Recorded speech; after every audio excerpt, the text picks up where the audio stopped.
I want to ask you something else because you were just making me think something, Sage. Do you think, in some sense, the three of us are roughly the same age, and we grew up in a time where it was not cool to be racist. It was not cool to hate gays. It was not like we were so post much of the craziness that, in some sense, there's no one out there, and I include us in this, that can actually really speak to what a kid who's, say, between 12 and like 19 is really going through right now. When you think of COVID and you think of TikTok and the access to all of the shit they have on their phone and how their parents locked them in their bedroom because of COVID and the government lied to them and all of the other stuff that we always talk about. In some sense, there's no way to actually analyze the psychological condition of an 18-year-old kid who, by all accounts, came from a decent family, two parents, blah blah blah, ends up in this ideology, this queer trans ideology or whatever, and then murders someone for it. It's almost impossible for us because we didn't grow up in a time where we were being told the world was going to end because of climate change tomorrow. Everything was systemically racist. Your genitals don't match. So we've basically like given them this horrific poison and then said to them, good luck with all of that. Russell, did that make any sense? Yeah, it made good sense, actually. First time I'd sort of heard that argument that what was created was a global laboratory where people were subject to unprecedented conditions.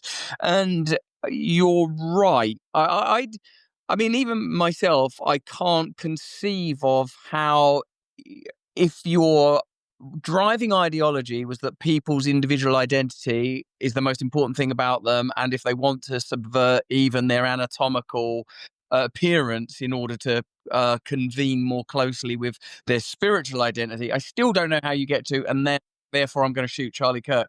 That's still kind of crazy. But like, what is, I think, really interesting about what we've just said is that we don't know the repercussions of that extraordinary and deceptive time. That too, like something you mentioned, Sage, had a brief window at the beginning of COVID where we were all like, oh, well, we're all in this together. We better like help one another because life is safe.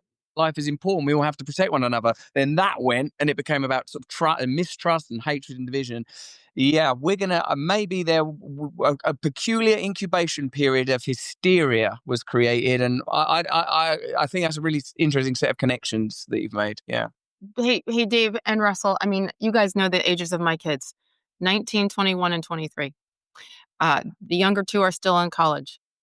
So subtract 5 years, and we were in the thick of things during COVID when we were shut down, living in the Northeast, which was completely insane. And I can tell you, as a mother, I felt like long before what happened last week, I felt like I had failed in many ways, because I almost had to give up and allow my kids to go on their devices more, because that was the only social interaction they were allowed to have. They weren't allowed to go to school. They weren't allowed to participate in sports. And so all they had was this. And I saw it. And all of a sudden you see, these inappropriate dance moves and everybody's doing TikTok dances. But guess what? They were really smart and they kept pushing more after that in the ideology. And so my kids were on a group text constantly. And before Charlie Kirk, before this happened last week, I mean, we were constantly going back and forth. I'm like, Mom, well, what about this? And I saw Donald Trump said this. And Mom, what do you think about this? And Mom, really? Are you sure, Mom? Are you sure? Because they only saw one thing. It has been a battle I can't even describe over the last several years to say, okay, guys, but you can't just get your news from TikTok.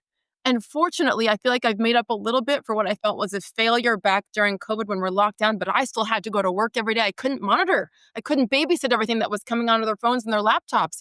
And so the conversations have been incredible because they're mature enough to listen to me now and not think I'm the devil because I would, make them make their beds and clean up after themselves. But like, they realized they were only getting their news from one source. And this happened last week.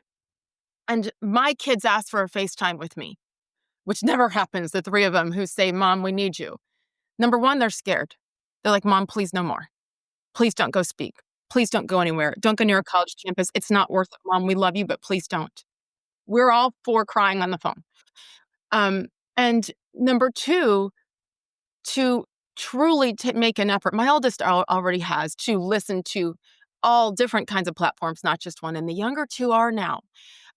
but that's only because I've been choking them and saying, you guys, you can't just take it in from there. It is incumbent upon the parents. It's not too late. For some, obviously, the damage has been done and we have to pray for those people. But as parents, we have to continue to make sure that they are not getting everything from just one source. It is evil what has been put out there. And I don't know that anyone who's being honest with themselves can deny that based just on the last week. And since then, and the reactions on college campuses of so many kids laughing and stomping on the grave of Charlie Kirk, so to speak. So we have a huge job to do. And I'm heartbroken. For this generation that we have done this to.